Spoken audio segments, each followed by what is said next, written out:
Hi everyone, welcome to Simran's chemistry class. तो आज हम इस टॉपिक की बात करते हैं which is malonic ester synthesis, which is a very important topic from exam point of view. तो देखो, इसमें हमारे पास इस टॉपिक का एम सबसे पहले बात करते हैं कि हमें करना क्या है, फिर हम इसके मैकेनिज्म की बात करेंगे। तो मेलोनिक एस्टर सिंथेसिस में हमें मेलोनिक एस्टर से स्टार्ट करना है, मेलोनिक एस्टर से स्टार्ट करना है। और हमें सिंथेसाइज क्या करना है, हमें सब्स्टिट्यूटेड एसिटिक एसिड को सिंथेसाइज करना है। तो जब भी हमारे पास, अगर हमें कभी भी सब्स्टिट्यूटेड एसिटिक एसिड को प्रिपेयर करने के लिए आ जाए, तो जो मैकेनिज्म है और जो प्रोसेस है वो हमें यूज करना है मेलोनिक एस्टर सिंथेसिस। तो देखो, इसको डिटेल में देखते हैं कि सब्स्टिट्यूटेड एसिटिक एसिड क्या होता है। तो देखो, एसिटिक एसिड तो CH3COOH, this is the acetic acid. But substituted acetic acid हमारे पास मोनो सब्स्टिट्यूटेड हो सकता है या डाई सब्स्टिट्यूटेड हो सकता है। Mono substituted means RCH2COOH, di substituted means R2CH COOH। So ये होता है हमारे पास डाई सब्स्टिट्यूटेड कार्बोक्सिलिक एसिड और acetic acid, this is mono substituted acetic acid. हमें स्टार्ट किससे करना है, स्टार्ट करना है मेलोनिक एस्टर से। मेलोनिक एस्टर क्या होता है, देखो मेलोनिक एस्टर का ऑल्टरनेट नेम होता है diethyl malonate, di ethyl malonate. अब डाईइथाइल मेलोनेट क्या होता है हमारे पास, तो देखो ये होता है हमारे पास CH2COOET, राइट। इसे हम बोलते हैं डाईइथाइल मेलोनेट। और ये बना कहाँ से, ये आया कहाँ से है, ये आया है मेलोनिक एसिड से। ओरिजिन क्या है, ओरिजिन है मेलोनिक एसिड। तो देखो, मेलोनिक एसिड हमारे पास होता है CH2COOH, this is malonic acid. अगर हम इस डाई कार्बोक्सिलिक एसिड की एस्टेरिफिकेशन कर दे तो हमें यहाँ पे क्या मिलेगा, एस्टर ग्रुप COOET, राइट। तो इसे हम बोलते हैं डाईइथाइल मेलोनेट और मेलोनिक एस्टर। हमें यहाँ से स्टार्ट करना है और हमें बनाना क्या है, हमें सब्स्टिट्यूटेड एसिडिक एसिड बनाने हैं, राइट। तो इन शॉर्ट अगर हम बात करें, इन शॉर्ट हमारा एम क्या है, हमें CH2COOET COOET which is our malonic ester, यहां से हमें सिंथेसाइज करना है। इधर डिपेंड्स ऑन क्वेश्चन कि हमें मोनो सब्स्टिट्यूटेड कार्बोक्सिलिक एसिड चाहिए या हमें डाई सब्स्टिट्यूटेड कार्बोक्सिलिक एसिड चाहिए। हम दोनों के सिंथेसिस डिस्कस करेंगे, तो क्वेश्चन के हिसाब से आप डिसाइड कर लेना कि क्या पूछा गया क्वेश्चन में, राइट। तो अब हम इसके मैकेनिज्म की अगर हम बात करें, तो इसका 3 स्टेप मैकेनिज्म है, 3 स्टेप मैकेनिज्म है। सबसे पहला स्टेप मैं पहले एक बार ब्रॉड में बता देती हूँ, फिर हम डिटेल में डिस्कस करेंगे। तो फर्स्ट स्टेप में हमें क्या करना है, देखो स्टार्टिंग मटेरियल तो मेलोनिक एस्टर ही है, स्टार्टिंग मटेरियल मेलोनिक एस्टर है। अब बताएं मेलोनिक एस्टर में क्या है हमारे पास, ये हमारे पास डाई एस्टर है और ये इसका अल्फा पोजीशन है। तो जो इसका अल्फा प्रोटोन है वो हाईली एसिडिक है, दिस इज हाईली एसिडिक। तो एक माइल्ड सा बेस हम यूज करके इसको जो है इनोलेट में कन्वर्ट कर सकते हैं। देखो, कभी भी हमारे पास, कभी भी अगर हमारे पास बीटा कीटो एसिड हो, beta keto ester, beta di ester, या अगर हमारे पास कभी भी बीटा डाई कीटोन हो, राइट, इन सारी केसेस में जो अल्फा प्रोटोन होता है वो इतना ज्यादा एसिडिक होता है कि कोई माइल्ड सा बेस भी उसे डीप्रोटोनेट कर सकता है।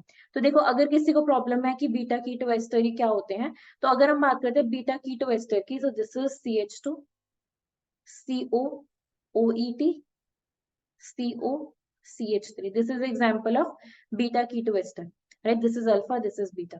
अगर हम बात करते हैं बीटा डाई एस्टर की, तो ये हमारे पास ये डाईइथाइल मेलोनेट इसका एग्जांपल है, which is OET C double bond O CH2 C double bond O OET, this is alpha, this is beta di ester, right. अगर हम बात करें बीटा डाई कीटो की, तो इसका एग्जांपल है CO CH3 CH2 C double bond O CH3, right. तो ये हमारे पास है बीटा डाई कीटोन। अगर हम बात करें इन इन प्रोटॉन्स की, इस प्रोटॉन की, इस प्रोटॉन की और इस प्रोटॉन की, ये जो है ये अल्फा टू बोथ है। दिस, अगर हम इस प्रोटॉन की बात करें तो this is alpha to ketone plus alpha to acid, alpha to ester. ये जो प्रोटॉन है, this is alpha to both the esters, and this proton is alpha to ketone and this is alpha to ester. तो ये जो होते हैं, ये जो प्रोटॉन्स होते हैं, ये दो एस्टर्स या दो कीटोन्स है, एक कीटो और एक एस्टर के बीच में फ्लैंक्ड होने की वजह से these protons are highly highly acidic, right. तो अब हम अपने टॉपिक पे वापस आते हैं कि हमने स्टार्ट कहाँ से किया था, हमने स्टार्ट किया था डाईइथाइल मेलोनेट से, right. Diethyl malonate means CH2COOET COOET। इसको बार बार ड्रॉ करने से आपको इसकी स्ट्रक्चर याद हो जाएगी। हमें क्या यूज करना है, हमें बेस यूज करना है। मैं सिर्फ ब्रॉड मैकेनिज्म बता रही हूँ। वो यहाँ से प्रोटॉन को रिमूव करेगा और हमें क्या देगा, CO OET और यहाँ से CH नेगेटिव COOET। और ये जो ये जो स्ट्रक्चर है कार्बन आयन है, this is resonance stabilized, this is resonance stabilized. तो यहाँ से इस कार्बन पे और यहाँ से इस कार्बोनिल पे भी जो है डीलोकलाइज हो सकता है। फर्स्ट स्टेप इनोलेट बना लिया। सेकेंड स्टेप में हमें करनी है एल्काइलेशन। सेकेंड स्टेप में हमें क्या करनी है, एल्काइलेशन। तो हमें क्या करना है, हमें इसमें ऐड करना है इधर RX, राइट। यहाँ से अगर हम RX ऐड करेंगे तो हमारे पास क्या होगी, मोनो एल्काइलेशन। तो हमें यहाँ से COOET और CHRCOOET मिलेगा, right. This is known as mono alkylation, mono alkylation. तो यहाँ से हमें मिलेगा भी क्या, मोनो सब्स्टिट्यूटेड कार्बोक्सिलिक एसिड मिलेंगे। बट अगर हमें डाई सब्स्टिट्यूशन चाहिए तो हमें इसको फिर से किस में ट्रीट करना है, फिर से हमने इसमें बेस डालना है NaOET एंड फिर से हमें इसमें RX डालना है which is our alkyl halide, right. तो हम ये स्टेप रिपीट करेंगे तो हमारे पास क्या मिलेगा, डाई सब्स्टिट्यूटेड दिस मेलोनेट मिलेगा, राइट। इस तरह से CRRCOOET। This is the second step.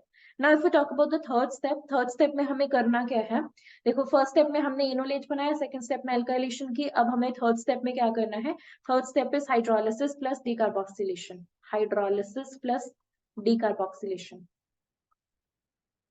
इसका क्या मतलब है, देखो हमारे पास लेट्स से ये बन गया, ठीक है, डाई सब्स्टिट्यूटेड एल्काइलेटेड प्रोडक्ट मिल गया। अब अगर हम हाइड्रोलिसिस करेंगे तो ये कार्बोक्सिलिक एसिड में कन्वर्ट हो जाएगा, right. Carboxylic acid means COOH और यहाँ से हमारे पास CRRCOOH। ये हमारे पास हाइड्रोलिसिस होगी। डीकार्बोक्सिलेशन का मतलब है जब हम CO2 रिमूव कर देंगे तो हमारे पास क्या मिलेगा, हमें क्या मिलेगा, substituted carboxylic acid means this will give you R2CHCOOH। तो ये हमारे पास सिंथेसिस है, राइट। तो अब हम इसको डिटेल में डिस्कस करते हैं। So let's see. तो देखो step number one is formation of enolate of diethyl malonate. Diethyl malonate का बना दो इनोलेट। किस तरह से, एक बेस यूज करके। अब डिटेल में देखते हैं कौन सा बेस हमें यूज करना है, CH2COOET and this is COOET, this is diethyl malonate. हमने बेस कौन सा यूज किया, NaOET इन इथेनॉल, राइट। हमने ये बेस यूज किया, क्या होगा, ये जो अल्फा प्रोटोन है हाईली एसिडिक है, दिस विल बी डीप्रोटोनेटेड और हमें क्या मिलेगा, हमें मिलेगा enolate, COOET CH negative COOET, right. अब ये क्या है, ये रेजोनेंस स्टेबलाइज्ड है, ये इस कार्बन पे भी जा सकता है, ये उस कार्बन पे भी जा सकता है, तो दोनों सेम है। हम एक पे शो कर देते हैं, CO negative double bond CH COOET, right. तो ये हमारे पास बन गया रेजोनेंस स्टेबलाइज्ड। अब ये स्टेप 2 में क्या करना है हमें, स्टेप 2 में हमें करनी है alkylation, alkylation of enolate using RX alkyl halide, right. तो हमें ये इनोलेट लेना है, COOET CH नेगेटिव COOET और इसमें हमें करना है एल्काइलेशन मींस हमें RX ऐड करना है। अब ये जो नेगेटिव है यहाँ अटैक करेगा, X नेगेटिव लीव करेगा, तो यहाँ से हमें क्या मिलेगा, OET C double bond O CH R COOET। ये हमने क्या किया है, हमने की है mono alkylation, this is mono alkylation, right. हम डाई एल्काइलेशन भी कर सकते हैं, अगर हम सेम स्टेप्स रिपीट करेंगे तो हमारे पास डाई एल्काइलेशन होगी। तो वो देखो किस तरह से होगी, वो होगी अगर हमने इसी में ही दोबारा से क्या ऐड कर दिया, फर्स्ट स्टेप में अगर हमने ऐड कर दिया NaOET इथेनॉल, ये फिर से इस, क्योंकि ये हमारे पास अल्फा प्रोटोन स्टिल अभी पड़ा है ना, तो ये जो है ये अभी भी एसिडिक है, ये इसको बेस रिमूव कर सकता है। सेकेंड स्टेप में हमें क्या यूज करना है, सेकेंड स्टेप में हमें फिर से अल्काइल हैलाइड यूज करना है, तो हमें मिलेगा di alkylated malonate, di alkylated malonate like this, right। this is the second step, this is डाई-alkylation। अब क्वेश्चन पे डिपेंड करता है कि आपसे मोनो सब्स्टिट्यूटेड एसिडिक एसिड पूछा गया है या फिर डाई सब्स्टिट्यूटेड एसिडिक एसिड पूछा गया है। मोनो सब्स्टिट्यूटेड कहा है तो मोनो एल्काइलेशन तक स्टॉप कर दो, अदरवाइज डाई-alkylation कर दो, right. The step number 3 is, the third step is hydrolysis, hydrolysis plus decarboxylation, decarboxylation. अब देखो उसको हम किस तरह से करेंगे, स्टार्ट करते हैं लेट्स से मोनो एल्काइलेशन से, इस मोनो एल्काइलेटेड से हम इसकी हाइड्रोलिसिस करते हैं। सो लेट्स राइट दिस है COOET CHR COOET।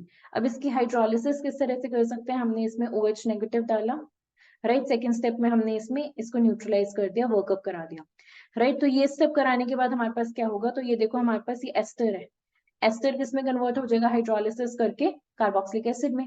तो यहाँ से हमें क्या मिलेगा, OH CHR C double bond O OH, right. तो ये हमारे पास क्या मिल गया, डाई कार्बोक्सिलिक एसिड मिल गया on hydrolysis, di carboxylic acid. अब हमें क्या करना है, हमें करनी है इसकी डीकार्बोक्सिलेशन। डीकार्बोक्सिलेशन का क्या मतलब है कि हमें इसमें से कार्बन डाइऑक्साइड को रिमूव करना है, -CO2 करना है, राइट। तो किस तरह से हम कर सकते हैं उसका मैकेनिज्म भी देखते हैं कि हमारे पास क्या है, OH C double bond O CHR C OH double bond O, right. तो अब देखो क्या होगा हमारे पास, इसको मैं थोड़ा सा मॉडिफाई करके लिख देती हूँ, दिस इज OH, राइट। तो यहाँ से इधर आएगा, राइट। अब यहाँ से ये तो यहाँ से यहाँ पे जाएगा कार्बन डाइऑक्साइड बन के, ये जाएगा यहाँ पे, राइट। और ये जाएगा यहाँ से यहाँ पे, तो हमें क्या मिलेगा यहाँ पे, C, यहाँ से कार्बन डाइऑक्साइड गैस रिमूव होगी, राइट। और यहाँ से हमें मिला R CH double bond C OH OH।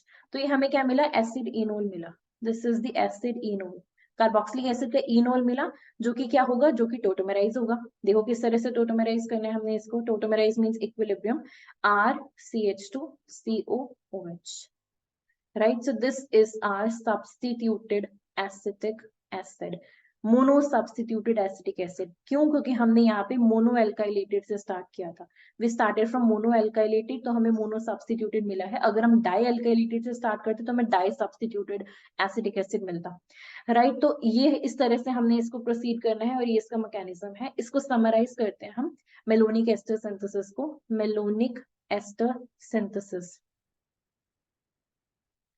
तो हमें स्टार्ट करना है डाईइथाइल मेलोनेट से, which is this is diethyl malonate.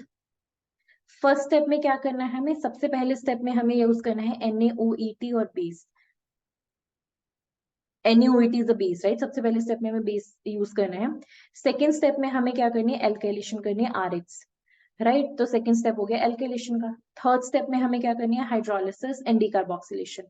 Hydrolysis का क्या मतलब होता है कि हमें इसमें OH नेगेटिव वाटर डालना है और followed by H3O plus, followed by H3O plus, right. ये हो गया हमारे पास हाइड्रोलिसिस। नेक्स्ट स्टेप में हमें हीट करना है, क्योंकि डीकार्बोक्सिलेशन होता है हीट करके। तो इन पांचों स्टेप्स को जब हम करेंगे तो हमें मिलेगा mono substituted carboxylic acid, mono substituted carboxylic acid और acetic acid to be very specific. तो ये हमें मिला, राइट। अब देखो, अब डिपेंड करता है कि आपने यहाँ पे R ग्रुप क्या लगाना है, क्योंकि एसिडिक एसिड तो होता है CH3COOH। अगर हमें मोनो सब्स्टिट्यूटेड बनाना है तो हमें R ग्रुप देखना है और उस हिसाब से हमें यहाँ पे एल्काइलेशन करनी है। तो हमें क्या करना है, RH इस तरह से बहुत ही ध्यान से डिसाइड करना है, डिपेंडिंग ऑन कि आपको कौन सा कार्बोक्सिलिक एसिड बनाना है, राइट। अगर हमें यही डाई सब्स्टिट्यूटेड बनाना हो तो देखो हम किस तरह से करेंगे, OET CH2 starting from melonic acid, right, और डाइथाइल मेलोनेट। बट इस केस में हमें क्या यूज, इस केस में हमें जो बेस है, बेस हमें एक्सेस में यूज करना है, और हमें जो RX है एल्काइल हैलाइड, इसे भी हमें एक्सेस में यूज करना है ताकि डाई एल्काइलेशन हो जाए। थर्ड केस वही रहेगा हाइड्रोलिसिस, और फोर्थ वही रहेगा वर्कअप। और वर्कअप कराने के बाद जब हम हीट कराएंगे तो हमें डीकार्बोक्सिलेशन, हीटिंग जो है, हीटिंग इज फॉर डीकार्बोक्सिलेशन, और मैंने डीकार्बोक्सिलेशन का मैकेनिज्म भी बताया था। तो यहाँ से हमारे पास क्या मिलेगा, di substituted R2CH COOH, di substituted acetic acid, di substituted acetic acid. तो ये जो है कंप्लीट द फॉलोइंग रिएक्शन के फॉर्म में भी आ सकता है इस तरह का क्वेश्चन। ये क्वेश्चन आ सकता है रेट्रोसिंथेसिस में भी, कि अगर इसको प्रिपेयर करना है so what would be the starting material, right. तो इसको हम अल्टीमेटली किस तरह से देख सकते हैं कि हम RX से R CH2 COOH, अगर लेट्स से हमें ये बनाना है तो देखो हमें दो कार्बन्स एक्स्ट्रा चाहिए। अगर हमें RX से, this I am talking about retrosynthesis, कि हमें एल्काइल हैलाइड से ये बनाना है, अगर हमें कभी भी एल्काइल हैलाइड से carboxylic acid with 2 carbon extra बनाना है, तो सबसे पहली बात जो दिमाग में आनी चाहिए वो आनी चाहिए malonic ester synthesis, malonic ester synthesis, right. Steps मैंने एक्सप्लेन कर दिया, मैकेनिज्म एक्सप्लेन कर दिया। सबसे पहले स्टेप में क्या बनाना है, सबसे पहले स्टेप में इनोलेट बना दो, enolate of diethyl malonate, enolate of diethyl malonate बना दो, राइट, क्योंकि जो अल्फा कार्बन है, अल्फा प्रोटोन है, वो बहुत ज्यादा एसिडिक है। सेकंड स्टेप में क्या कर दो, सेकंड स्टेप में एल्काइलेशन कर दो, डिपेंडिंग ऑन कि आपको किस तरह का कार्बोक्सिलिक एसिड चाहिए, मोनो डाई सब्स्टिट्यूटेड, तो उस बेसिस पे एल्काइलेशन जो है वो देख लेना, मोनो करनी है, डाई करनी है।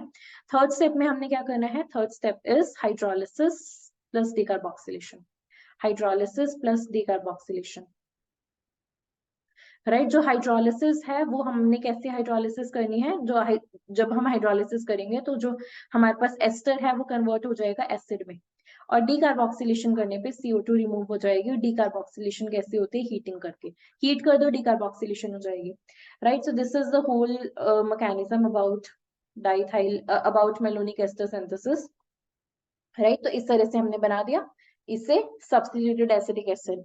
सो this is all about this video. I hope कि आपको ये टॉपिक पसंद आया होगा। If you guys like our video then please subscribe to our channel. Thank you so much.